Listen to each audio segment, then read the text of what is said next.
Yes, sir. Yes. You Yes, audible? Yes, sir. sir. Yes, Yes, Yes, sir. sir. sir. Yes, Yes, sir. audible. Okay fine, let ठीक है, start हो गया। ठीक है ना। तो आई होप आपको बेसिक अंडरस्टैंडिंग होगा ईटीएल का। हम जनरली हम डे टू डे इसमें भी हम सेशन में डिस्कस करते हैं कि डेटा कहाँ से आता है, हम कैसे ट्रांसफॉर्म करके उसको फाइनली डेटा लेक टू हमारा जो जर्नी होता है डेटा इंजीनियर्स का क्या होता है कि डेटा लेक से लेकर कहाँ तक, तो डेटा वेयर हाउस तक हमारा जर्नी होता है। फिर डेटा वेयर हाउस से उसको क्या करना है, उस डेटा पे क्या ऑपरेशन होगा, डेटा माइनिंग होगा, फिर उसमें और रिपोर्ट जनरेट होंगे, फिर बाद में उसमें मशीन लर्निंग होगा या एआई मॉडल यूज होगा, वो rest of the part that is done by the data science team, right? But before that, guys, please mute करो। कौन सा लिंक पे नॉइज है, प्लीज म्यूट करो।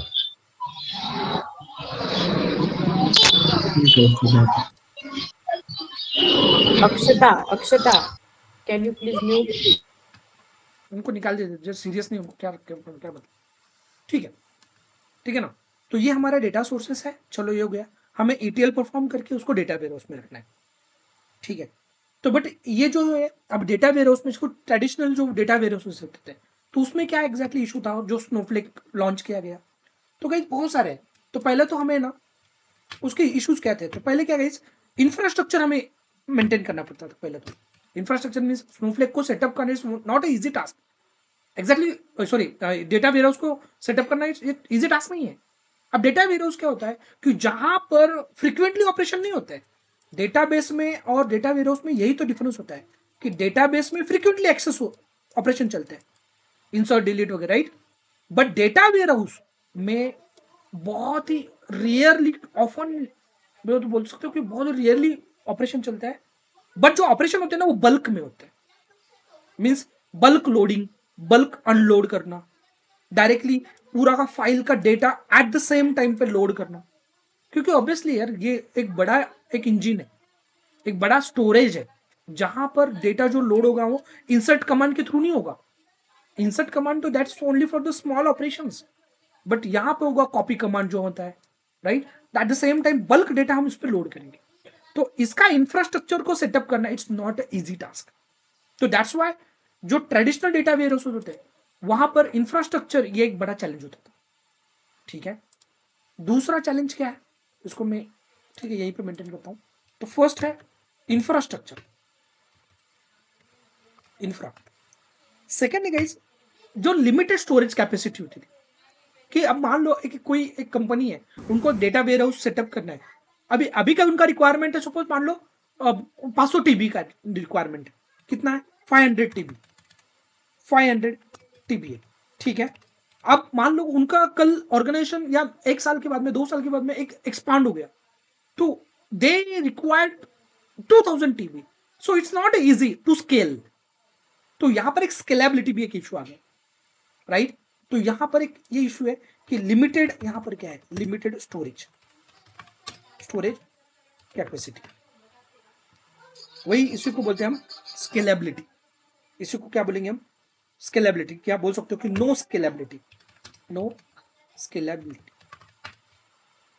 फोर्थ वन क्या, उसको सेटअप करना मीन्स मान लो आपको खुद ही सेटअप करना है, इंफ्रा का भी कॉस्ट आप बेयर करोगे, कंप्यूटेशनल का भी कॉस्ट आप बेयर करोगे, तो that means what, high cost. Fifth one जो कैपेसिटी है, मान लो आज अपना जो डेटा है वो है, मान लो जो प्रोसेसिंग पावर है अपने पास, वो आप at the same time 5 million record को प्रोसेस कर सकते हो। बट कल आपका ऑर्गेनाइजेशन स्केल होने की वजह से कल आपको 50 मिलियन रिकॉर्ड अगर स्केल करने की, तो प्रोसेस करने का अगर ये मिल रहा है, तो उस टाइम इतना इंफ्रा स्केल हम नहीं कर सकते। तो दैट में यहां पर क्या है, लिमिटेड प्रोसेसिंग कैपेबिलिटी, या आप बोल सकते हो limited what, processing capability. Sixth one, yes, failure के लिए कोई मैकेनिज्म हमें खुद ही ढूंढना पड़ेगा। तो that's a limitation of what, failure resistance, resistance, right.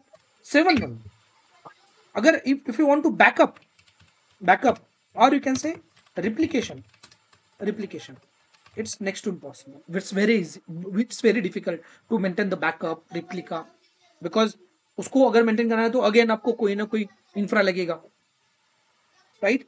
And the most important क्या, तो data security. Data security. So these are the limitations of traditional data warehouse. Okay, कि जो ओल्ड जमाने के थे ना डेटा, जो जो जिनको खुद ही सेटअप करना है, पूरा ऑर्गेनाइजेशन का डेटा एक ही जगह पे वो खुद मेंटेन करेंगे, तो उनके लिए बहुत सारे चैलेंजेस थे. फिर आया जमाना किसका, क्लाउड का. तो क्लाउड हमने देखा कि AWS, एज्योर और GCP. ठीक है, तो उसके भी कुछ लिमिटेशंस है. तो कौन कौन से, तो पहले हम इस पर क्या करेंगे, स्नोफ्लेक के हम एडवांटेज देखेंगे, तो आपको उसमें पता चलेगा कि उनके क्या क्या लिमिटेशंस थे. ठीक है, तो चलो अभी स्नोफ्लेक के बारे में आते हैं. स्नोफ्लेक. Okay, Snowflake. तो पहला गाइस, पहला तो Snowflake is an what, software as a service. तो दैट मीन्स आपको कुछ भी मेंटेन करने की जरूरत नहीं, ना तो इंफ्रास्ट्रक्चर मेंटेन करने की जरूरत है, ना तो कंप्यूटर यूनिट मेंटेन करने की जरूरत है, ना सर्वर, ना डेटा स्टोरेज, ना प्रोसेसिंग लेयर्स, कुछ भी करने की जरूरत नहीं, ना सिक्योरिटी, ना access control. Everything manage by the Snowflake itself. Okay, तो अगर जब भी कभी आपको डायरेक्टली यूजेस मिलते हैं ना, तो बाकी का 90% जो ओवरहेड होता है ना, वो सारा क्लाउड मैनेज कर लेता है. और उससे क्या होता है कि मेन जो फोकस है हमारा, जो मेन टास्क है वो कौन सा है, कि डेटा को स्टोर करना. तो उसमें प्रोसेसिंग पावर, ऑप्टिमाइजेशन यहाँ पे मेजर रोल प्ले करता है, कि यहाँ पे हमें ऑप्टिमाइज वे से डेटा स्टोर करने को मिलेगा. Data storage, again retrieval.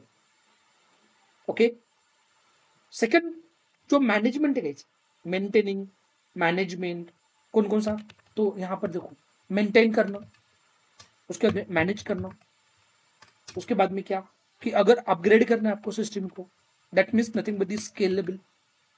Yes, scalability. ये सारा everything manage by the Snowflake itself. Okay, जो ये चलता है पूरा का पूरा Snowflake, it's on cloud infrastructure, on what, cloud infra. Okay, and one important guys, ये सिर्फ पब्लिक क्लाउड पे ही चलता है. Okay, it's run on only public cloud.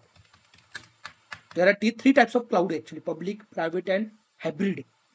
Okay, जो public clouds means anyone can create an account, anyone can use the services, right? तो जैसे AWS, Azure, GCP हो गया, ये सारे क्या है, अलीबाबा हो गया, ये सारे पब्लिक क्लाउड से. तो that means you can easily use them. Okay, तो ये सिर्फ पब्लिक क्लाउड पे ही चलता है. ठीक है, क्या क्या एडवांटेज है, तो देखो सबसे पहला क्या, सबसे पहला easy and free to set. बोल तो आप फ्री से अकाउंट ओपन कर सकते हो, तो यहाँ पे अकाउंट सेटअप कोई एकदम इजीली हो जाएगा. द सेकेंड वन, स्केलेबिलिटी, जैसे हमने बोला कि scalability. Third one, availability. Okay, availability. Fourth one, yes, fast data retrieval. Fourth one, fast data retrieval. Fifth one, पे एज यू गो. पे एज यू गो. ओके, आप यहाँ पे देखोगे इतना बढ़िया फीचर्स है स्नोफ्लेक में, कि समटाइम्स है ना कुछ ऐसे DML कमांड्स होते हैं. देखो मैं क्या बोलूँ, ऐसे कुछ DML कमांड्स होते हैं कि वो विदाउट क्लस्टर भी चल जाता है, हमें उसको उसके लिए क्लस्टर ऑन करने की भी जरूरत नहीं है. तो इसका मतलब क्या है, अगर ऑन नहीं करोगे तो कॉस्ट बच जाएगा. तो ऐसे कुछ कैशिंग हो गया. कैशिंग में क्या होता है कि जो भी रिजल्ट है, आपने सुना होगा मटेरियलाइज्ड व्यू, अगर आप कोई क्यूरी चला रहे हो और उस क्यूरी का रिजल्ट आपको बार बार लग रहा है, तो आपको बार बार चलाने की जरूरत नहीं है उस क्यूरी को. आप उस रिजल्ट को कहाँ पे करोगे, कैशिंग करके रख दोगे. तो वो उससे क्या होगा, अपना कॉम्पिटिशनल पावर बच गया, कि जो एग्जीक्यूशन है वो बार बार करने की जरूरत नहीं है, राइट. उसके बाद में जीरो मैनेजमेंट, कोई मैनेजमेंट करने की जरूरत नहीं है, zero management, zero management. 7, yes, easily we can share data sharing. Guys यहाँ पे आप लाइव डेटा शेयर कर सकते हो. Okay, but the condition is ये जो डेटा शेयर होता है ये नॉन लाइसेंसिंग जो भी कस्टमर्स होते हैं उनको शेयर नहीं होगा। तो यहां पर क्या हो गया, सिक्योरिटी आ गया। तो यहां पर कौन सा है, highly secure, highly, yes, highly secure. Okay, ninth one, zero down time, down time. 10th, time travel, time travel, okay, time travel and fail safe, fail safe mechanism. अब ये हम डिटेल में देखेंगे कि एग्जैक्टली इसका मैं प्रैक्टिकल भी करके दिखाऊंगा आपको कि एग्जैक्टली क्या होता है। समझ में आएगा आपको क्या क्या इसके फीचर्स हैं? Sir, can you explain again the run only on Yes, sir. public cloud? और रन, एक सर ये समझा नहीं मुझे। पे वाला कौन सा था? ओके, तो ये देखो, ये Yes. अलग अलग लिंक से, अलग अलग एक लिंक से हमें ये आया है कि run on only public cloud क्या होता है। ओके ठीक है, और दूसरा क्या बताएगा इस question? So time travel As you and go. fail safe ये ओके, इसके Sir, लिए चलो मैं सर ये, थोड़ा सा बता देता हूँ। हाँ बोलो। हाँ सर यही अगर ये मतलब ओनली पब्लिक क्लाउड है तो फिर सिक्योरिटी कैसे मेंटेन होती है ना? अरे नहीं नहीं, अब देखो कुछ कुछ प्राइवेट क्लाउड होता है ना, कि प्राइवेट क्लाउड सिर्फ कंपनी के लिए होता है, राइट। अब जब आप कंपनी में देखो, जैसे जैसे आप मान लो कुछ कुछ ऐसे प्रोजेक्ट्स होते हैं, ओके, जो प्रोजेक्ट्स के अंदर हाँ। हमें सारे सर्विसेज AWS में या तो फिर अज्योर में या तो गूगल में, लेकिन वो भी क्या होता है, अब जैसे मान लो हम एग्जांपल लेते हैं बजाज का, ओके, तो बजाज एक बहुत बड़ा वेंडर है, बजाज एक बहुत बड़ा एक क्या बोलते हैं उसको, कस्टमर है, जिसके अंदर बहुत सारे सब्सिडरीज है, बजाज लिमिटेड हो गया, बजाज बहुत सारे, राइट। तो अगर इनका सारे इसको अगर प्राइवेट बनाते बैठोगे आप, प्राइवेट क्लाउड बनाओगे, तो इन दोनों का कम्युनिकेशन करना इट्स वेरी डिफिकल्ट है। तो उसके लिए पब्लिक क्लाउड का मतलब ये नहीं है कि पब्लिकली अवेलेबल, नो, क्लाउड तो बनेगा, बट क्लाउड के अंदर क्या होता है, अगेन हम VPC क्रिएट करते हैं। ये क्लाउड होता है ओके। सबके, VPC means what, virtual private cloud. तो ये सिर्फ कंपनी के लिए रहेगा, सिर्फ कंपनी, इसके अंदर दूसरा कोई आके यहाँ पर इंटर नहीं कर सकता है। तो एक एडिशनल सिक्योरिटी लेयर लग गया यहाँ पर, समझ में आया? ओके। इसके लिए हाँ ये सर। सिर्फ इस करता है। ओके, चलो थैंक यू। और अब देखो कौन सा दूसरा कौन सा था, time travel and fail safe. Guys अब एक छोटा सा मैं उसको ये बता देता हूँ। होता क्या है कि जैसे हम एसक्यूएल के जो भी आपने एसक्यूएल देखा होगा, सिक्वल यूज भी किया होगा, तो अगर मान लो आप डेटाबेस में कोई टेबल बनाते हो, राइट, टेबल बनाते हो, तो टेबल में से मान लो कोई रिकॉर्ड आपने डिलीट कर दिया, राइट, तो उसको अगर रिट्राइव करना है तो हमारे माई सिक्वल में, MS SQL सर्वर में होता है वाटरमार्क वगैरह यूज करके रिट्राइव, बट वेरी मीन्स बहुत कॉम्प्लेक्स आर्किटेक्चर उसको रिट्राइव करना, बट यहाँ पे ऐसा नहीं है। यहाँ पर 90 डेज का by default time travel feature होता है कि इवन इफ अगर आपने को डिलीट भी कर दिया तो यू कैन रिट्राइव इट। तो एक अगर गलती से कुछ मान लो कुछ आपका डेटा क्रैश भी होता है तो we can easily retrieve it. तो एक बढ़िया फीचर है time travel and fail safe का। तो ये आपको डिटेल में होगा, आगे मैं वो प्रैक्टिकल बताऊंगा आपको, ठीक है। CDC बताऊंगा, चेन डेटा कैप्चर कैसे होता है यहाँ पर, ओके, इंक्रीमेंटल लोडिंग कैसे होता है, इंटीग्रेशन कैसे बनता है, स्नो पाइप यूज करके बताऊंगा आपको। तो डोंट वरी अबाउट इट। थोड़ा समझ में आया आपको ओवरव्यू गाइस कि क्या exactly time travel? Yes sir, yes sir. Time Yes, travel sir. अपने अजूर में भी है, लेकिन टाइम ट्रेवल का यूज हम लोग ऑडिट के लिए या फिर किसको ओल्ड डेटा देखने के लिए, और Okay, उसमें वैक्यूम कंसेप्ट था कि अगर वही अगर रिटेंशन पीरियड अगर आप लगा दोगे 7 डेज का, तो टाइम ट्रेवल का जो भी डेटा रहेगा अगर आप रिक्वायर करना उस टाइम भी कर लो, लेकिन रिटेंशन पीरियड लग गया तो डिलीट हो जाएगा ऐसा। करेक्ट, तो ऐसा इसमें भी रहता है सेम सर? वही वही सेम फीचर वही है, ओके, सेम एज अजूर, ठीक है। तो चलो कुछ यूनिक फीचर्स जो है इसी को थोड़ा सा मैं और इसको ये करता हूँ कि जैसे आपको मान लो पे एज यू गो के बारे में देखना है, तो पे एज यू गो पता है आपको कि यहाँ पर क्या है कि जितना आप यूज करोगे, अब हर एक इसके लिए अलग अलग कॉस्टिंग है। थोड़ा म्यूट करो प्लीज। तो हर एक इसके लिए अलग अलग कॉस्टिंग है। जैसे हम आर्किटेक्चर देखेंगे ना, तो आप आर्किटेक्चर में पता चलेगा कि हर एक कंपोनेंट एक अलग अलग कॉस्टिंग चलता है, अलग हर एक कंपोनेंट पे, ओके। तो आज पर थी बाकी के जो भी रेड शिफ्ट हो गया बाकी के, तो इससे बहुत चीप है। क्यों चीप है? बिकॉज हम जब आर्किटेक्चर देखेंगे ना, तो आपको ऐसा पता लगेगा यार समटाइम्स हमें ना जो कंप्यूट यूनिट है ये चालू करने की जरूरत ही नहीं है, विदाउट कंप्यूट यूनिट हमारा क्यूरी का रिजल्ट आ रहा है। तो ऐसे कुछ फीचर्स दिए स्नोफ्लेक में। दूसरा है गाइस, जो स्टोरेज है वो ऑप्टिमाइज्ड है। आप देखो हाँ, यहाँ पर देखो, पहला तो पे एज यू गो हो गया, पे एज यू गो। दूसरा है गाइस, जो optimal storage means what, optimal storage means जो डेटा स्टोर होता है ना वो एक ब्लॉक्स में होता है यहाँ पर, और एक ब्लॉक ये 16 MB का होता है। इंटरव्यू में पूछते हैं गाइस कि इतना एक ब्लॉक कितने इसका होता है, तो 16 MB का एक ब्लॉक होता है। ओके, और जो डेटा स्टोर होता है ना वो कॉलमनर होता है यहाँ पर। तो ये कॉलमनर डीबी यहाँ पर। अभी कॉलमनर डीबी मीन्स व्हाट, कि जैसे आप डेटा जो स्टोर होता है, सपोज मान लो आईडी हो गया, नेम हो गया, और यहाँ पे सपोज सिटी है, राइट, सिटी। तो यहाँ पर 101 suppose name A, suppose 101 name A हो गया, और ये पुणे हो गया, right. 102 here B, suppose here क्या है, मुंबई। तो ये जब नॉर्मल डेटाबेस में स्टोर होता है, रो वाइज स्टोर बोलते हैं इसको, कि यहाँ पर क्या होगा कि यहाँ पर ये रो स्टोर हो जाएगा, ठीक है, ये दूसरा रो स्टोर होगा, ठीक है, like this one. But Snowflake में जो डेटा स्टोर होता है वो कॉलमनर होता है। कॉलमनर का मीन्स ये 1 2, पहले तो क्या होगा, like this one, column wise data. तो ये हो गया 1 2, दिस वन, राइट। फिर उसके बाद में क्या होगा, A B, A B, A B, like this one. तो जो कॉलम का जो डेटा होता है ना वो सेम कैटेगरी में आता है। तो इससे अगर अगर आपने कोई डेटा फेच करना है, कि मान लो आपको सिटी चाहिए या कस्टमर चाहिए, ओनली आईडी चाहिए, या सैलरी पे कुछ करना है ऑपरेशन, तो आपको आइट्रेशन करने की जरूरत नहीं है। सारे सैलरी, सारे लोगों को सिटी, सारे कस्टमर आपको एक ही ग्रुप में मिल जाएगा। तो इससे जो रिट्राइवल रेट है वो एकदम फास्ट है as compare to row wise storage. Make sense guys?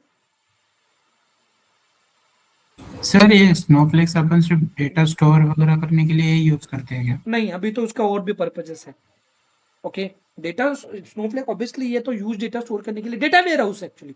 तो डेटा वेयर हाउस किसके लिए होता है, कि लार्ज अमाउंट ऑफ डेटा वहां पे स्टोर करता है।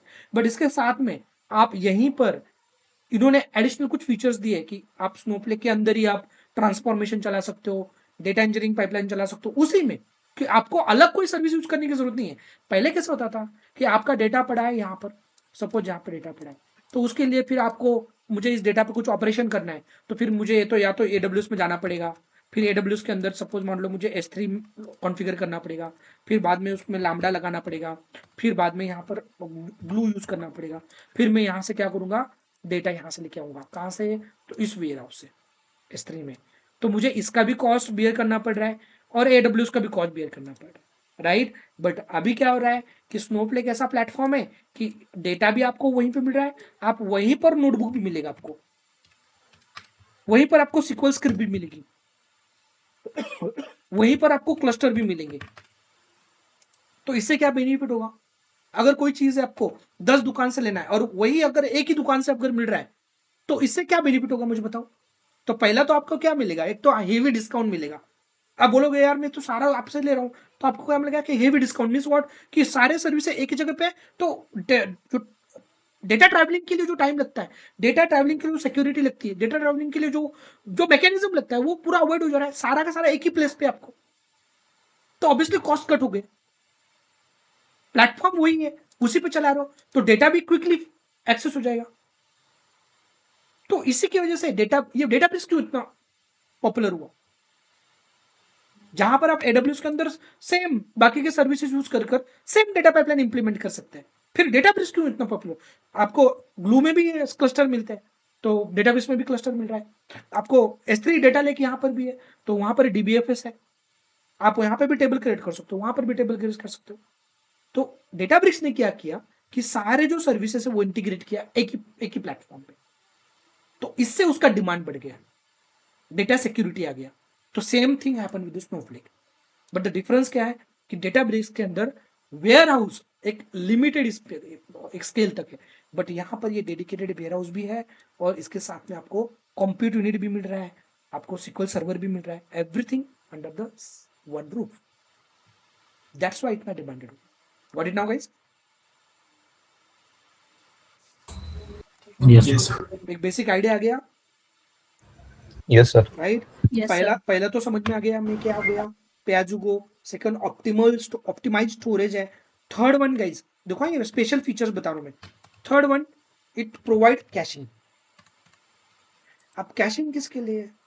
तो आप डेटा को कैश किसके लिए कर सकते हो? टेम्पररी। देखो आप, अभी मैं जब आपको आर्किटेक्चर बताऊंगा ना, तो देखो आपका डेटा यहाँ पर पड़ा है, राइट? आप इस मशीन से, ये एक कोई वर्चुअल मशीन है, ये उसको कनेक्टेड है, राइट?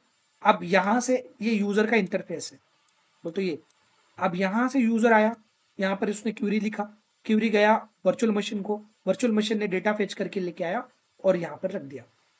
अब ये क्यूरी का रिजल्ट उसको बार बार लग रहा है, डेटा रिजल्ट, ये जो रिजल्ट था ये बार बार लग रहा है उसको, तो अगेन एंड अगेन जाके डेटा में से डेटा फेच करना, वर्चुअल मशीन को चालू करना, तो इससे कॉस्ट बढ़ जाएगा। तो क्यों ना हम इसी रिजल्ट को यहाँ पर कैश कर दे? तो इससे दो चीजें होंगी, एक तो अपना कॉस्ट बच गया, एग्जीक्यूशन का कॉस्ट बच गया, और दूसरा डेटा रिट्राइवल फास्ट हो गया। तो ये बेनिफिट होता है कैशिंग का। ओके, तो हम डेटा को कैश कर सकते हैं, रिमोटली भी कैश कर सकते हैं, इवन रिजल्ट को कैश कर सकते हैं, मेटा डेटा को कैश कर सकते हैं।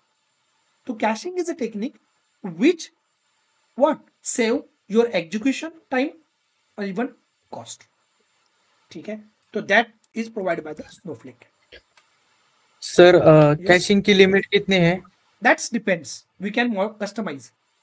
यहाँ पर जैसे प्रोसेसर के अंदर जो L1 L2 कैशे होते हैं उनकी लिमिट होती है, बिकॉज वो हार्डवेयर लेवल पे, उसको हम ऑप्टिमाइज नहीं कर सकते, बट यहाँ पर आप कॉन्फ़िगर कर सकते हो, कैशिंग का लिमिट भी यहाँ पे कॉन्फ़िगर कर सकते हो। ओके, तो यहाँ पर ऐसा कोई स्पेसिफिक लिमिट नहीं। थर्ड वन क्या, फोर्थ वन एक्चुअली क्या, क्लोनिंग। क्लोनिंग क्या, तो क्लोनिंग का ये क्या होता है कि आप डेटा को इजीली क्लोन कर सकते हो, कि अगर आपको कोई पर्टिकुलर डेटाबेस है उसको आपको क्लोन करना है। क्यों क्लोन करने के लिए अलग, मतलब क्लोन करने के अलग अलग पर्पस होते हैं, कि आपको एक्चुअल डेटा पे काम नहीं करने देना है, आपको उसको क्लोन करके इस पे काम करो, एक हो गया ये। दूसरा बैकअप के लिए यूज कर सकते हो। तो आप यहां पर है ना, within a minimum time you can clone the database एकदम easily. We can create the snapshot, backup snapshot. Okay, समझ गए? ये इंस्टेंस बैकअप क्रिएट करता है। ठीक है, fourth one again it's same like we can create replication. और replication ऐसा नहीं कि आप AWS का जो रिप्लिकेशन है एजोर पे भी लेके जा सकते हो। ओके, और एक डिजास्टर मैनेजमेंट के लिए भी यूज होता है। It can create a global replication. Global replication is what, कि ग्लोबली एक रिप्लिका क्रिएट करेगा, वो ग्लोबली रिप्लिका वो कोई भी तीनों भी क्लाउड में आप इंटीग्रेट कर सकते हो। ठीक है, नेक्स्ट है डेटा शेयरिंग। मैंने हमने जो देखा ऊपर कि लाइव डेटा आप शेयर कर सकते हो,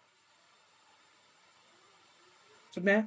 और वो भी किसके, एनी, तो आप अगर आपको मान लो कोई डैशबोर्ड बनाया आपने, और डैशबोर्ड आपको किसी आपके हायर अथॉरिटी को दिखाना है, तो आपको स्नोफ्लिक का अकाउंट का यूजर नेम और पासवर्ड देने की जरूरत नहीं है, directly we can share.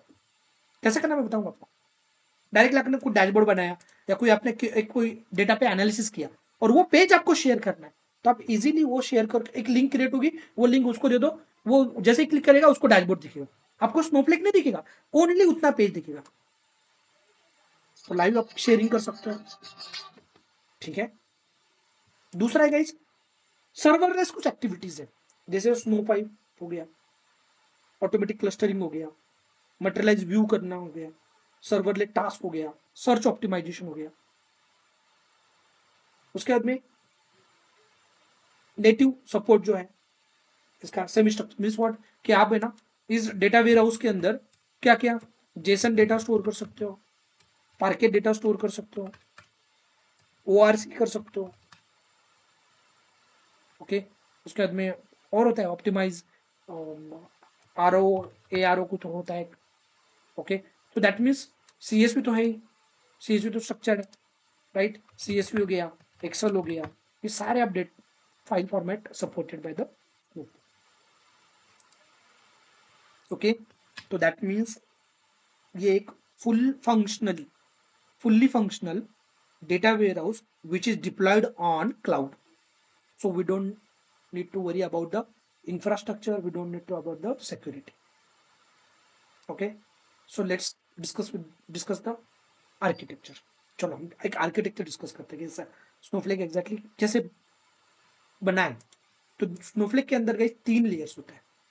Okay, तो फर्स्ट लेयर, सेकंड लेयर और थर्ड लेयर. ओके, जो पहला लेयर है that is a cloud service layer.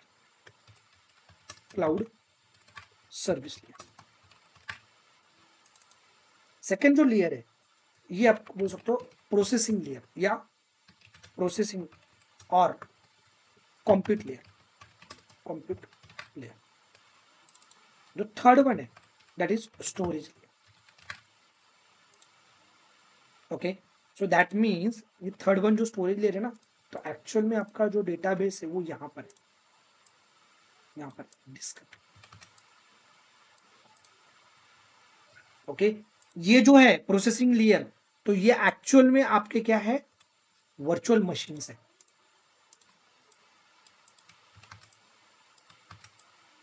Virtual machines है. और ये जो है क्लाउड सर्विस लेयर, तो ये एक्चुअल में आपका क्या है, तो फ्रंट एंड है. फ्रंट एंड जो आप देख रहे हो कि जैसे कोई भी एप्लीकेशन 3 लेयर से बनता है कि एक होता है फ्रंट एंड जो यूजर को दिखता है, बीच में को होता है एक्चुअल प्रोसेसिंग जो बिजनेस लेयर होता है, और लास्ट का होता है data storage layer. 3 layer architecture, 3 layer architecture. अभी ये फॉर फ्रंट एंड है. फ्रंट एंड में क्या, आपको यूजर को लॉगिन करने के दिन है, राइट, लॉगिन करने. तो दैट मीन्स ये क्या हैंडल करेगा, ऑथेंटिकेशन, ऑथराइजेशन. Okay, authorisation. उसके बाद में security, that means in short क्या करेगा, सिक्योरिटी. कैशिंग ये हैंडल करेगा. Caching it's handle by the front end layer. ये सारा ठीक है. आप जो पीछे लगाई चाहिए ये वर्चुअल मशीन से, या उसको वर्चुअल वेयर हाउस भी बोलते हैं. वर्चुअल मशीन मीन्स समझ लो लैपटॉप है, सिंपली लैपटॉप है, राइट. मान लो आपने क्यूरी दिया जिसको आपको लग रहा है कि यार ये क्यूरी को ना थोड़ा ज्यादा हेवी लैपटॉप लगाने पड़ेंगे, तो आप इजीली उसको कॉन्फ़िगर कर सकते हो. तो इतना कस्टमाइज मीन्स अगर आपको लग रहा है कि ये क्यूरी है जो फटाक से हो जाएगा, तो आप स्मॉल वाले लैपटॉप लगा दोगे, स्मॉल कॉन्फ़िगरेशन वाले i3 वाले. एग्जाम्पल बता रहा हूँ मैं, जैसे i3 वाले लगा दो. अगर आपको लग रहा है यार क्यूरी बहुत टाइम लेगा, बहुत हेवी डेटा है, तो आप क्या करोगे, i7 वाले लगाओगे. आपको लग रहा है बहुत ही ज्यादा हेवी, वेरी लार्ज डेटा है, ह्यूज डेटा है, तो i9 वाला लगाओगे. तो दैट मीन्स ये पार्ट जो है ये customizable, you can easily customize. जब भी आपको कोई क्यूरी चलाना है तो सबसे पहले हमें वर्चुअल वेयर हाउस ही सेलेक्ट करना पड़ता है. तो वर्चुअल वेयर हाउस क्या है, तो ये कंप्यूट यूनिट है. एक्चुअली ये क्या हो रहा है, यहाँ पर कंप्यूट हो रहा है.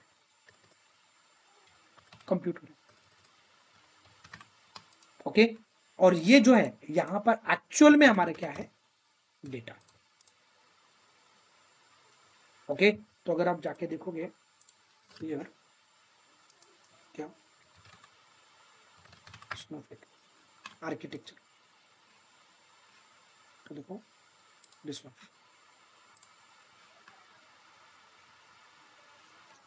ये डॉक्यूमेंटेशन है स्नोफ्लेक का. तो देखो एक्चुअल डेटाबेस लेयर ये है जहाँ पर structured, and semi structured, unstructured data store होगा. तो ऐसा मान लो आपके लैंग्वेज में, अब हम मान लो ये हार्ड ड्राइव है, ये एसएसडी है, ठीक है. बीच में का कौन सा है, ये कंप्यूट. तो जहां पर एक्चुअल में एग्जीक्यूशन होता है, प्रोसेसर्स लगा है ऐसा समझ लो. और जो फ्रंट है, तो यहाँ पर सिक्योरिटी है, मैनेजमेंट है, मेटा डेटा है, ऑप्टिमाइजेशन, कैशिंग. तो ये सारा यहाँ पर. तो टोटल जो वेयर हाउस बनाए 3 लेयर से बने. क्या समझ में आया सबको? Yes sir. एकदम Yes, sir. सिंपल, कुछ नहीं, तुम सिंपल. और यहाँ पर हर एक लेयर का कॉस्ट अलग अलग है. देखो इसका कॉस्ट तो कुछ नहीं, ये क्लाउड सर्विस है तो क्लाउड वाले लेंगे, जो सिक्योरिटी वगैरह ये तो कुछ नहीं, एकदम मिनिमल कॉस्ट रहेगा. बट इस दोनों में से ये कंप्यूट और डेटाबेस, कंप्यूट का कॉस्ट कौन सा, कि आप कौन सा टाइप का सर्वर यूज कर रहे हो, स्मॉल, मीडियम, लार्ज, राइट. और इसका कॉस्ट कैसे ना, कितना डेटा आप स्टोर कर रहे हो, यहाँ पे साइज के बेस पे डेटा रहेगा, यहाँ पर आपका कॉन्फ़िगरेशन के बेस पे चार्ज रहेगा, तो दोनों अलग अलग है।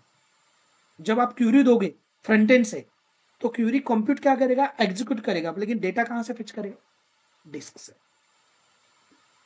ओके, तो जनरली क्या होता था ट्रेडिशनल में, आपने देखा होगा, कुछ सुना भी होगा, शेयर डिस्क और शेयर नथिंग आर्किटेक्चर होता है, बट स्नोफ्लेक में दोनों भी है, इट सपोर्टेड बोथ।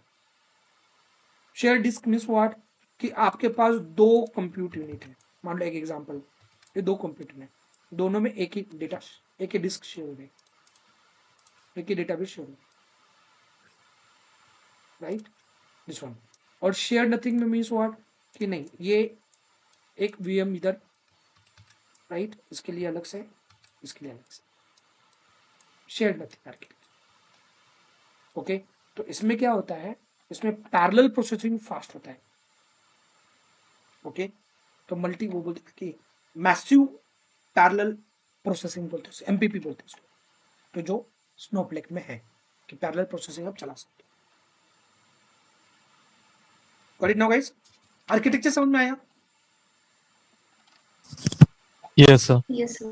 ठीक है, यस सर। चलो, आप सबसे पहले, आप देखो ये वर्चुअल है, तो सबसे पहले जब आप इसका पहला पहला टास्क हमारा कि हमें क्या करना है अभी, स्नोफ्लेक, या थ्योरेटिकल नहीं सीखना है हमें, प्रैक्टिकली सीखना है।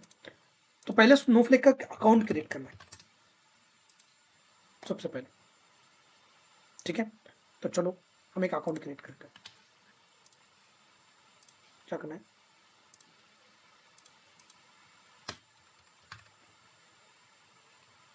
ट्रायल पे जाओ, ठीक है, स्नोफ्लेक ट्रायल, ठीक है। तो हमें $400 का एक ही मिलता है, तो क्रेडिट्स मिलता है एक्चुअली। तो जाओ यहाँ पर मैं एक स्नोफ्लेक अकाउंट ओपन करता हूँ, तो यह है नेक्सस आईडी, ठीक है, वर्कमेल कोई भी डाल सकते हो, नेक्सस जिम डॉट कौन है, तो किसके लिए, पर्सनल लर्निंग के लिए, ठीक है, कंटिन्यू, कंपनी नेम ए है नेक्सस आईटी, जॉब टाइटल आप जो भी डालना है आपको, डेटा इंजीनियर, ठीक है। अब देखो, आपको ये जो स्नोफ्लेक है किस पे सेटअप करना है, कोई भी क्लाउड आपको ये करना पड़ेगा, तो हम AWS करते हैं, ठीक है, और इसके भी एडिशंस होते हैं बहुत सारे, तो हम इंटरप्राइज एडिशन यूज करेंगे, ठीक है। तो यहाँ यूज किया। अब रीजन, आप कौन सा रीजन, आप कोई भी रीजन दे सकते हो। अब जो जिन्होंने AWS पढ़ा है तो उनको पता है कि रीजन का क्या होता है एग्जैक्टली, तो ये हम देते हैं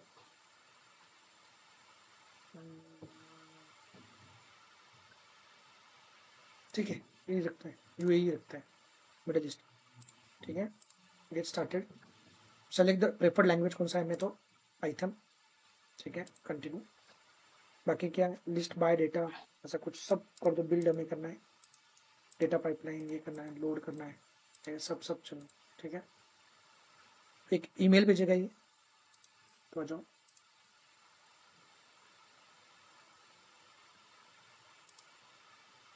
आ गया, जस्ट उसको क्लिक टू एक्टिवेट कर देना,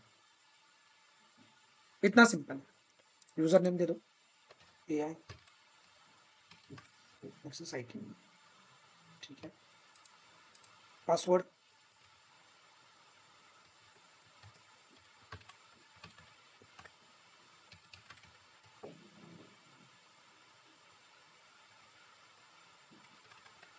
स्पेशल कैरेक्टर नहीं डालना है,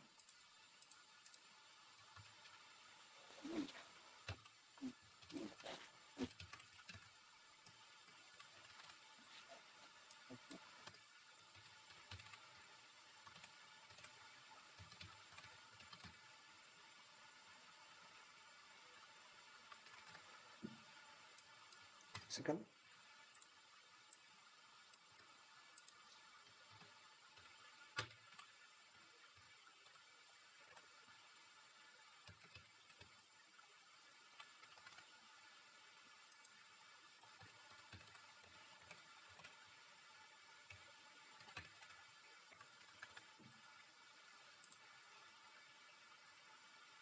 ठीक है।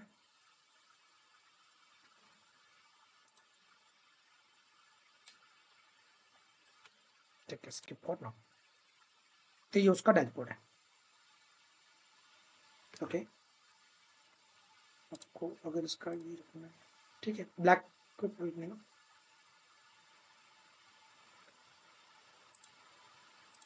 ठीक है, तो ये उसका डैशबोर्ड है। तो चलो पहले इसका ये था यहाँ, पहले आपको पूरा डैशबोर्ड एक बार देखते हैं। देखो यहाँ से हमें स्टार्ट करना है। पहले तो ये होम है, ठीक है। अब यहाँ से आप क्रिएट कर सकते हो, सिक्वल की फाइल क्रिएट करना है, पाइथन का वर्कशीट क्रिएट करना है, स्ट्रीमलाइट एप्लीकेशन क्रिएट करना है, रिपोजिटरी को क्लोन कर सकते हो, अटैच कर सकते हो, डैशबोर्ड क्रिएट करना, यहाँ पर टेबल क्रिएट करना, स्टेजिंग इंपॉर्टेंट टॉपिक है, हम देखने वाले हैं। इंटरनल स्टेजिंग, एक्सटर्नल स्टेजिंग होते हैं। तो जहाँ पर हम देखो, यहाँ पर एक्सटर्नल स्टेजिंग, ये manage staging, manage means internal staging. उसके बाद में views, standard materialize view, secure. और डेटा अगर आपको ऐड करना है तो आप मल्टीपल रिसोर्स से डेटा आप अपलोड भी कर सकते हो, बट ऐसा होता नहीं, मैनुअली हम अपलोड नहीं करते हैं। जनरली जब ऑटोमेशन चलता है कि जैसे डेटा पाइपलाइन चली, तो फाइनली क्या होता है, डेटा पाइपलाइन अपने डेटा को कहीं ना कहीं डंप कर देता है। तो एट द एंड डेटा तो वेयर हाउस में ही आता है, राइट। तो हमें प्रोग्रामिंग के थ्रू करना है, तो हमें इसमें कुछ कमांड्स है वो भी देखना है, ठीक है। तो बाकी का तो नीचे ये है कंप्यूट। देखो यहाँ पे कंप्यूट नहीं, देखो वेयर हाउस। तो अगर आपको क्रिएट करना है, देखो वेयर हाउस, तो देखो यहाँ पे क्रिएट करो। मान लो मैंने वेयर हाउस का नाम दे दिया क्या, ऑनलाइन स्नोफ्लेक, ठीक है। तो ये क्या बोल रहा है कि आप जो वेयर हाउस आपको बनाना है वो कौन से साइज का बनाना है। अब वेयर हाउस का मतलब यहाँ पर कौन सा virtual warehouse means what, क्या बना रहे हम यहाँ पे, क्या बना रहे हैं। अगर वेयर हाउस बना रहे हैं, एग्जैक्टली क्या बना रहा हूँ मैं, डेटाबेस बना रहे हैं। Database, no data storage, no, Storage. ये बना रहा हूँ, ये virtual machine, virtual machine, right. Storage already है। तो यहाँ पे देखो, ये स्मॉल, देखो क्या बोल रहा है, एक्स स्मॉल दिख रहा है क्या, स्मॉल मीडियम लार्ज, ये क्या है, ये सर्वर है क्या सर ये? सर्वर्स की कैपेसिटी है। जैसे देखो यहाँ पे x2 x लार्ज, जैसे हम वर्चुअल मशीन्स क्रिएट करते हैं ना, कि जैसे T2 micro, right, x large. तो ये जितना ज्यादा बड़ा बनाओगे उतना ज्यादा पावरफुल कंप्यूट होगा, क्योंकि डेटा कितना स्टोर करना है हमें कोई लेना देना नहीं ना, ऑलरेडी स्केलेबल है। समझ में आया क्या, आपको जितना भी डेटा लोड करना है लोड करो, क्योंकि ऑटो स्केलिंग है।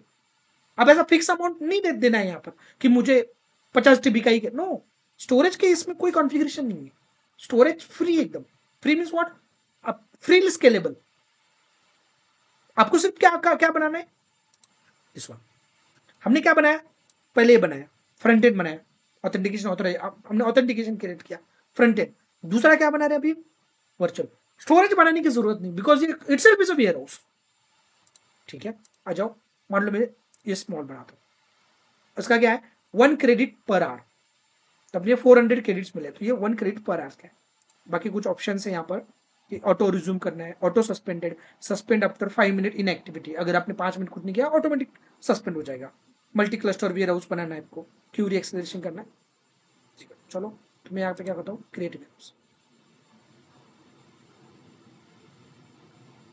सर क्रेडिट्स पर हावर क्या है। ये रेट एक्चुअली इसका प्राइसिंग है, प्राइसिंग मॉड्यूल है वो।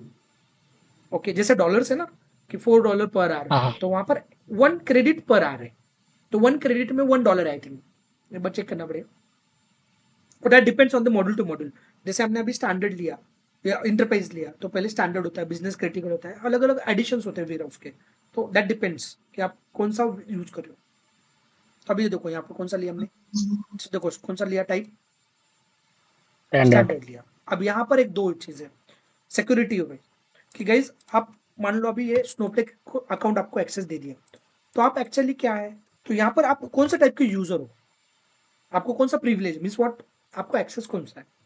तो रियल टाइम में जब जाओगे ना, अगर आपको स्नोफ्लेक पे एक्सेस दे दिया तो आपको ऐसे मिलेगा डेव यूजर। तो डेव यूजर को कौन से टेबल पे कौन सा प्रिविलेज है, कौन से रो पे, इवन रो लेवल सिक्योरिटी भी लगा सकते हो आप, RLS CLS, राइट। इवन आप ग्रैनुअल एक्सेस बोलते हैं इसको, ठीक है। तो उसके बाद में कौन कौन से टेबल पे आपको एक्सेस होना चाहिए, everything is maintain by the Snowflake. आप उस पर कॉन्फ़िगर बोल, तो ये एडमिन करेगा, हमें करने की जरूरत नहीं है, ये स्नोफ्लेक एडमिन करेगा, ठीक है। तो यहाँ पर देखो बाय डिफॉल्ट देखो कौन सा है हमारा अकाउंट, अभी हमारा मुझे एडमिन मैंने ओपन किया ना, तो मैं ही एडमिन हूँ इस चीज का, करेक्ट। अभी कोई एक्टिविटी वगैरह कुछ नहीं हुई है, तो दैट्स वाई हमने यहाँ पे कुछ नहीं दिखा। तो हमने क्या क्रिएट किया अभी, एक वर्चुअल क्या क्रिएट किया गाइस, एक virtual server server virtual server create किए, वर्चुअल मशीन क्रिएट की, राइट। बैकएंड में डेटा, अभी बैकएंड में वेयर हाउस है और ये फ्रंट एंड है, ऐसा मान लो ये क्लाउड लेयर है। तो ये कहाँ पर डिप्लॉयड है, आपको जो ये जो डैशबोर्ड दिख रहा है, ये कहाँ से आया है, क्लाउड से आ रहा है। उन्होंने जो सेटअप किया है पेज, वो हमें क्लाउड से दिख रहा है, राइट। कौन से इस पे है, कौन से इस पे अगर वो देखना है आपको, तो you can say that depends कि आप कौन से रीजन में यूज कर रहे हो आप सारा। जाओगे ना, अब देखो यहाँ पर ये जो ग्रीन दिख रहा है, इसका मतलब ये स्टार्टेड है, दो स्टार्टेड है। हमने ये बनाया था, देखो ये ऑनलाइन, अगर इसको सेलेक्ट करोगे तो ये आ जाएगा। ओके, तो चलो अभी अब क्या करते हैं, सबसे पहले हमने ये किया, अब यहाँ पे ना हम एक प्रोजेक्ट क्रिएट करते हैं। ओके, यहाँ पे आ जाओ, तो यहाँ पे हम कुछ प्रोजेक्ट क्रिएट करते हैं, वर्क स्पेस, ठीक है। वर्क स्पेस में जहाँ पे हम काम करेंगे, तो जस्ट लाइक एडिटर के टाइप काम, देखो ये वर्क स्पेस। अब इसके साथ में बहुत सारे टूल्स है, डीबीटी टूल्स आपने सुने, म्यूट करो प्लीज।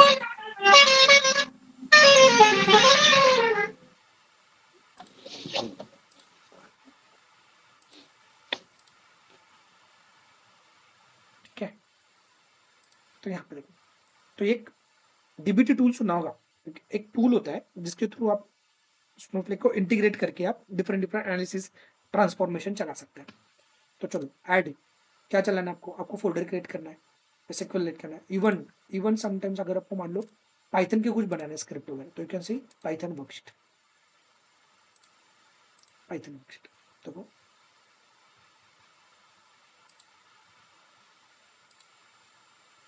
पाइथन ये वर्कशीट, ये सब दिख रहा है। तो यहाँ पे सेम है, कुछ नहीं है, जैसे हम पाइसपार्क में चलाए थे वही कोड है। देखो जैसे वहाँ पे पाइसपार्क होता था, यहाँ पे देखो स्नो पार्क है। स्नो पार्क एक्चुअली क्या होती है, ये लाइब्रेरी जो है ना, जो जावा, पाइथन, स्काला, आर इसके लिए होते हैं स्नो पार्क। तो देखो Snowflake dot Snowpark functions call, right. तो यहाँ पे देखो Snowflake Snowpark as a Snowpark, ठीक है।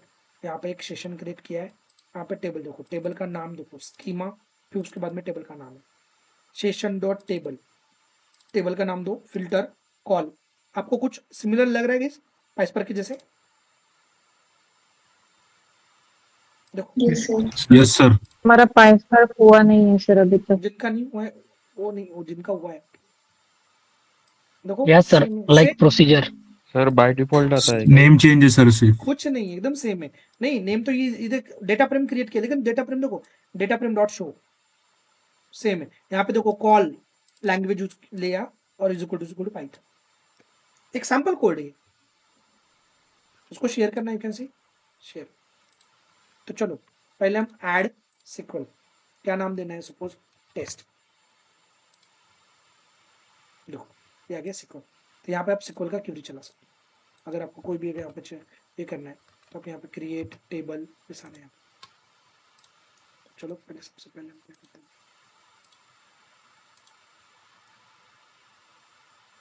पे जाते हैं, ठीक है। यहाँ पर पहले सबसे पहले हम सिक्वल का फाइल क्रिएट करते हैं।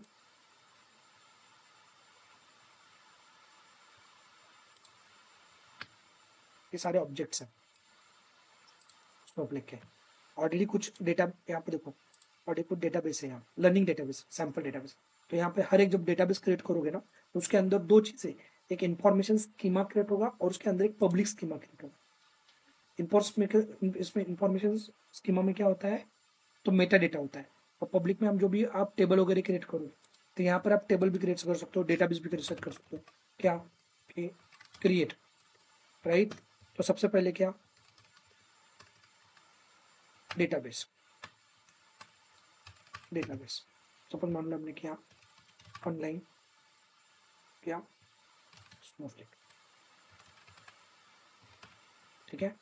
तो इसको एग्जीक्यूट करना, तो देखो ऑनलाइन स्नोफ्लेक डेटाबेस क्रिएट हुआ, कहाँ पे हुआ देखो,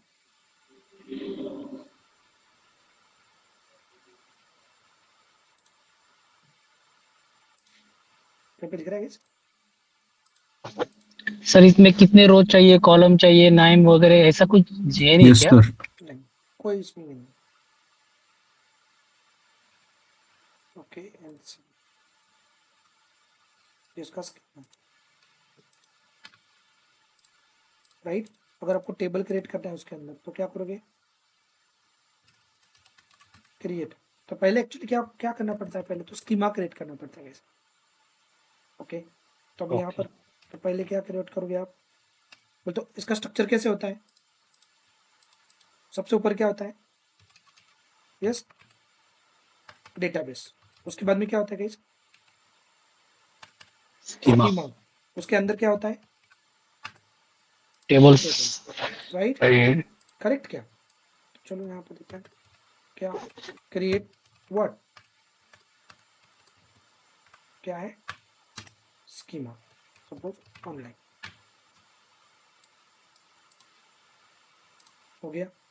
अब टेबल अगर क्रिएट करना है तो क्रिएट, बोलो create table.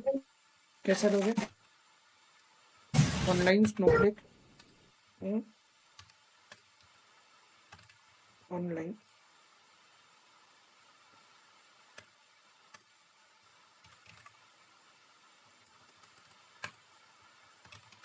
Online dot suppose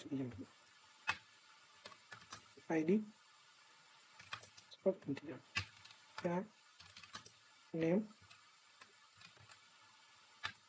अगर वैरक्यार, अगर मैं सिर्फ वैरक्यार देता हूँ तो क्या होगा गाइस?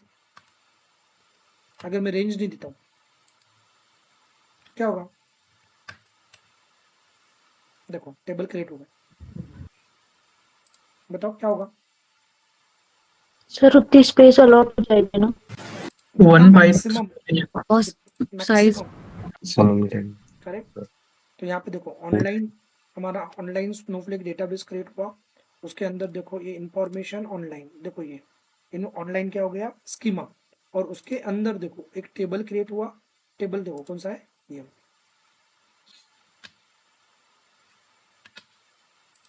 दिख रहा है गाइस? Yes sir. ये उसके यस सर। स्टैटिस्टिक्स है। एक्चुअली इधर आना चाहिए था एक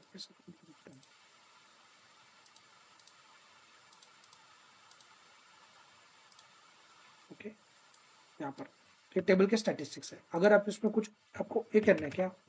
इंसर्ट करना है तो यस इंसर्ट इनटू कौन सा? ऑनलाइन डॉट क्या? EMP राइट 101 सपोज ए। बस इतना। तो इसको शॉर्टकट है कंट्रोल इंटर है गाइस। क्या देता है? देखो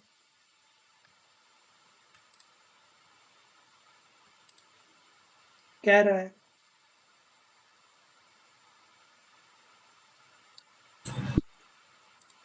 क्या रह गया? Insert values. वैल्यूज रह गया ना? Values control enter. तो देखो एग्जीक्यूट हो गया राइट। बाकी सारा सिक्वल है। Select what star from online dot कौन सा है? EMP। देखो हो गया।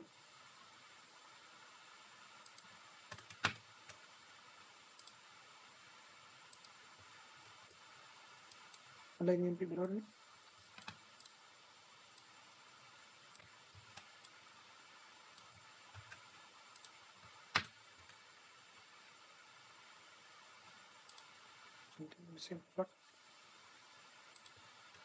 डायरेक्ट कर दो।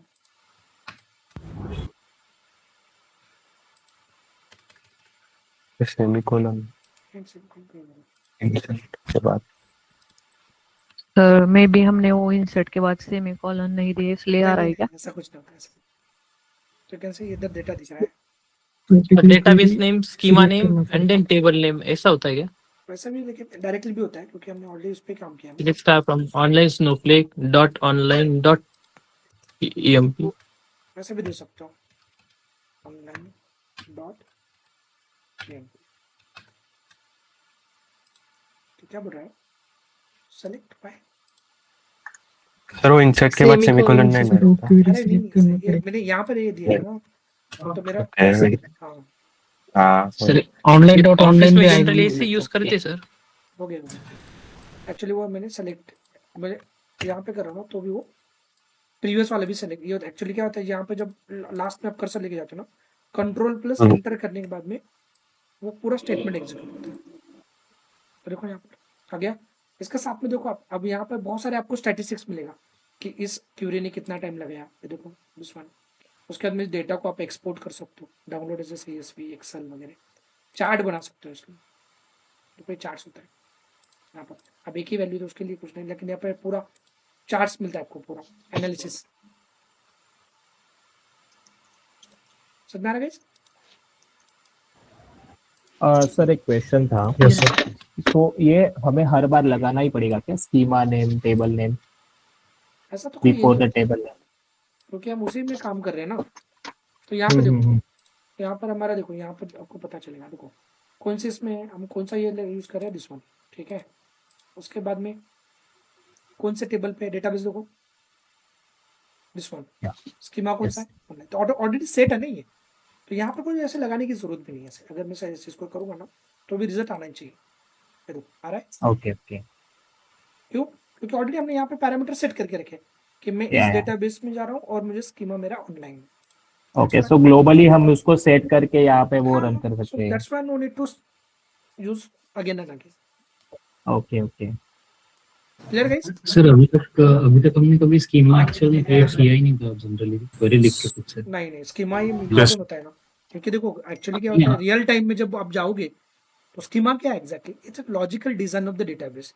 अब मान लो लोन का एक डेटाबेस है, क्रेडिट का एक डेटाबेस है, और दोनों में भी मुझे EMP टेबल क्रिएट करना है, तो सेम नाम का टेबल क्रिएट होगा क्या?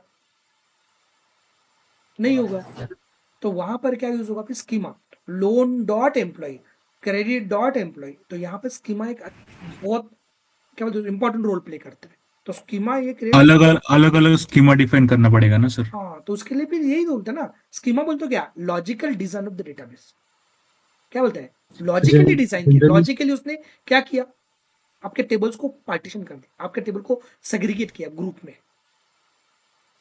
सर हम इसके पहले जब सीक्वल में भी बना रहे थे सेम टेबल्स और सिलेक्ट कर रहे थे, तब हमने मतलब क्वेरी वाइज लिख के नहीं बनाया था, ये पूछना था, क्योंकि वो ऑलरेडी फिर इंटरनली खुद क्रिएट हो रहा होगा आई गेस। नहीं, वो तो फिर DB होता है ना, जब आप स्कीमा के बारे में बोल रहे हो ना।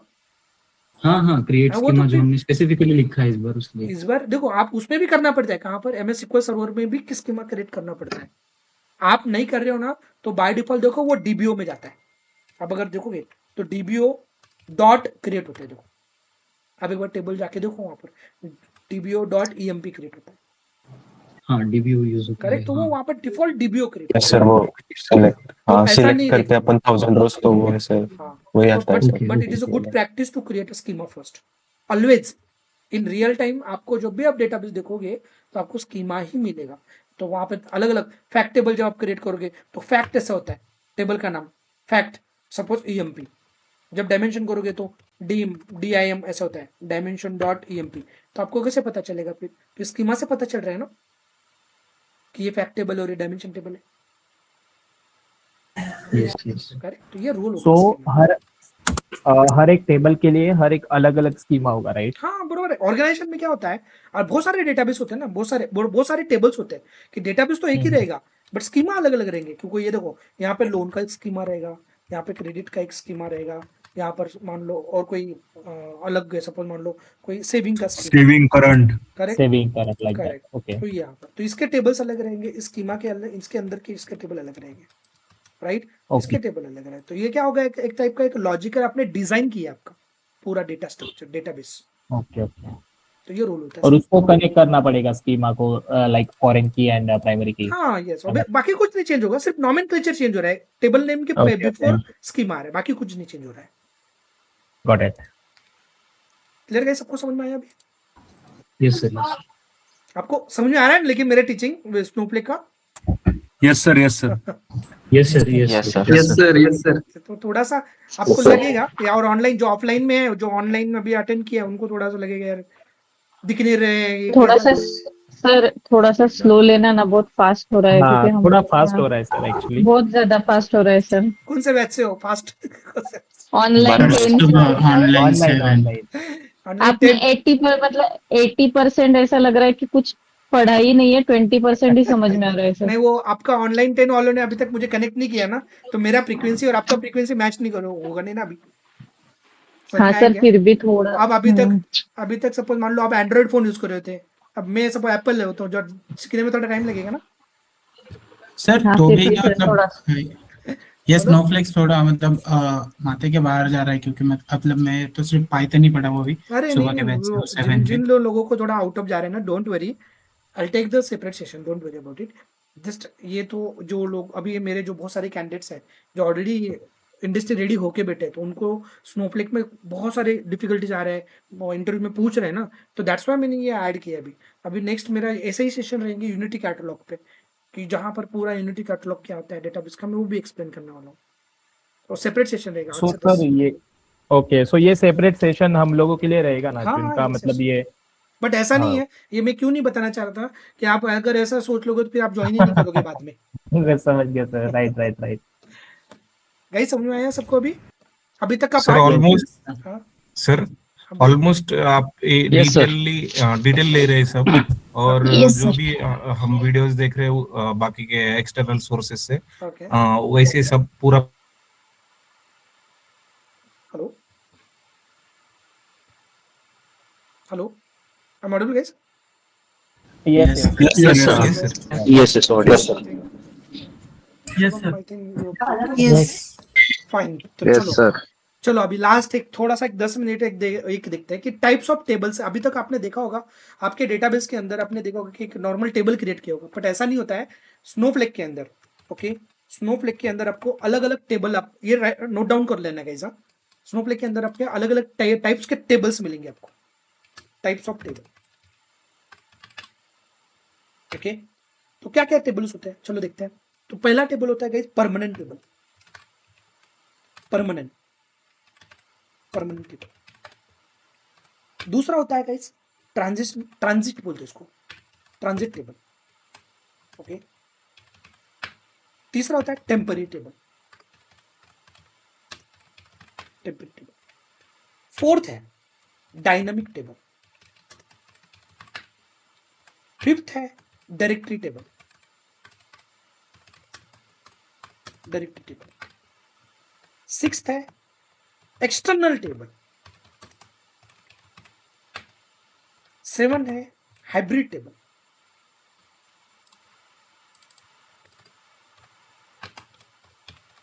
Hybrid table. 8 है एक आइसबर्ग नाम का टेबल होता है, इवन फ्रैंकली स्पीकिंग मैंने भी कभी देखा नहीं, यूज नहीं किया इसको, आइसबर्ग टेबल। तो टोटल 8 टाइप के टेबल्स होते हैं स्नोफ्लेक के अंदर। Okay, permanent table, transit, temporary, dynamic.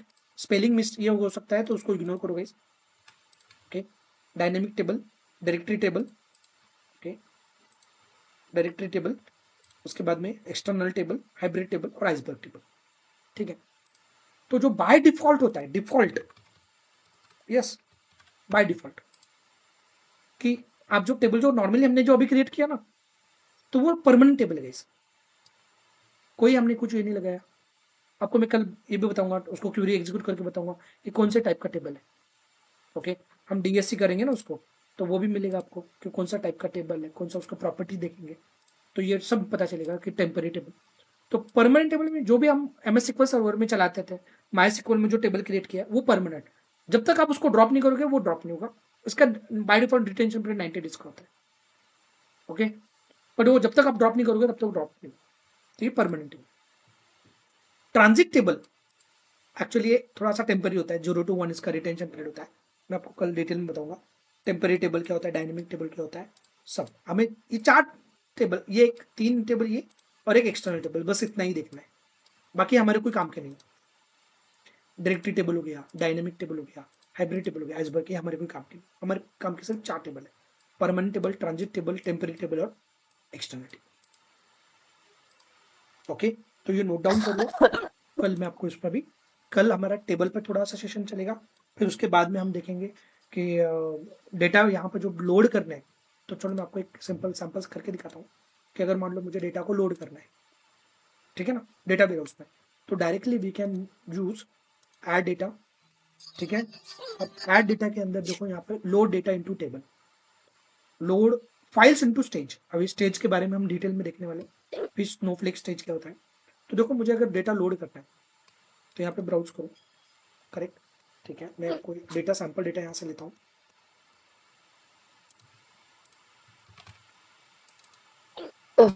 Suppose this one, right. तो ये डेटा कौन सा लोड किया मैंने, CSV। तो यहाँ पर कौन से टेबल में करना है, तो आपको नया ही न्यू क्रिएट करना है। यहाँ पर टेबल कोई डेटाबेस कोई सेलेक्ट किया, ठीक है ये, ठीक है। अब इसके अंदर कौन सा स्कीमा, तो ऑनलाइन स्कीमा मैंने सेलेक्ट किया, राइट। टेबल देखो, टेबल क्या, क्रिएट न्यू टेबल। अब मेरे पास अगर EMP में करना है तो EMP के स्कीमा मैच होना चाहिए मेरे किसके, फाइल के स्कीमा से। स्कीमा में कॉलम की हीडर, तो मेरा ऑलरेडी EMP में सिर्फ ID और नेम ही है, तो मैं नए न्यू क्रिएट करता हूँ, क्रिएट न्यू टेबल, ठीक है। नेक्स्ट,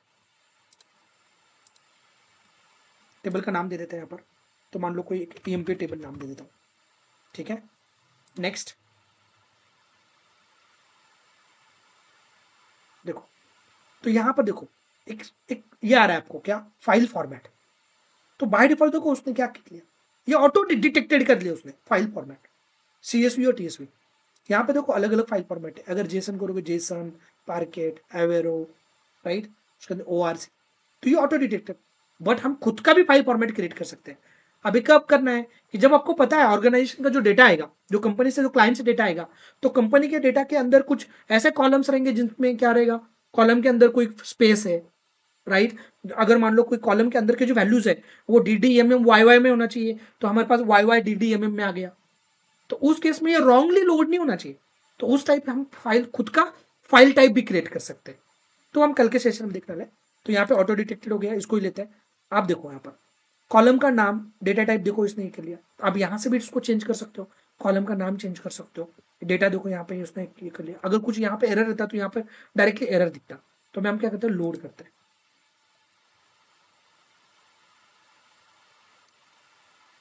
देखो हो गया डेटा लोड। तो देखो उसको जनरेट सिक्वल, हम इसको डायरेक्टली सिक्वल क्यूरी चलाते हैं उस पर।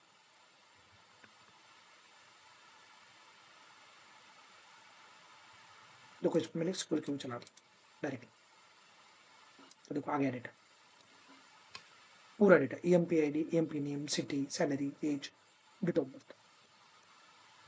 आपको चार्ट लगाना है, देखो चार्ट। वो लिमिट क्या रहता है सर? लिमिट, अरे ये सिक्वल का पार्ट है यार, प्लीज ऐसा मत पूछो। लिमिट आपने सीखा नहीं क्या, लिमिट मींस ओनली 10 रोज दिखाएगा, हाँ yes yes yes yes yes. ठीक है। तो यहाँ पे देखो ये सारा दिखा रहा है, bar chart, date of birth पे दिखाया, EMP नेम पे, सिटी, सैलरी पे दिखाना है तो सैलरी पे दिखेगा। तो इतना बढ़िया फीचर है, दैट मीन्स आप क्यूरी भी कर सकते हो और साइड बाय साइड आप एनालिसिस भी कर सकते हो। और इवन अगर आपको ये शेयर करना है, मैंने अभी जो बताया आपको, तो ये आप इसको शेयर भी कर सकते हो। यहाँ पर अगर करना है ना तो you can share, live sharing भी होता है यहाँ पर। रिजल्ट क्या पे आता है सर वो? रिजल्ट यहाँ पे आया ना, तो यहाँ पर कहीं पर होता है, ये देखो यहाँ पर उसका ये चेंज हो गया ना अभी।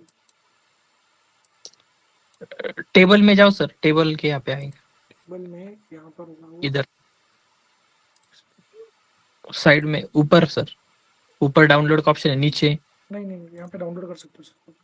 हाँ वो आपसे कहीं पर यहाँ पर एक ऑप्शन होता है शेयरिंग बोल के, आप उसको शेयर भी कर सकते हो।